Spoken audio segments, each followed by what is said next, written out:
ఎప్పుడు మన భారతదేశం అశాంతికి నుంచి ప్రశాంతిని పొందాలి అంటే ప్రతి గృహంలో కూడా మాతృపూజ ఎప్పుడైతే జరుగుతుందో, ప్రతి గృహంలో కూడా తమ సంతానానికి జ్ఞానోపదేశం, తల్లిదండ్రులు ఎప్పుడు జ్ఞానోపదేశం ఇస్తారో, ఎప్పుడైతే భార్యలు భర్తలకి అనుగుణ్యంగా జీవిస్తారో, పతిని ద్వేషించి దూషించినటువంటి స్త్రీ సతిని గౌరవింపనేటువంటి పురుషుడు సింహము నోటబడ్డ కుందేలు వలె నరక కోపమున పడి నలిగిపోవునని నిన్న కాక మొన్న నేను ఈ విషయం తెలియపరిచాను.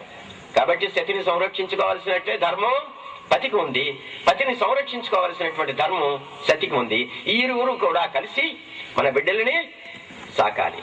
ఆ బిడ్డలకి అహింసా పరమోధర్మం యొక్క ఔన్నత్యాన్ని ప్రబోధం చెయ్యాలి. చెప్పితే వినటం లేదు నా కుర్రాడు అని చెప్పడం కాదు. దీనికి కారణం మన కర్మయోగం. మన కర్మయోగంలో మన అభ్యాసాలు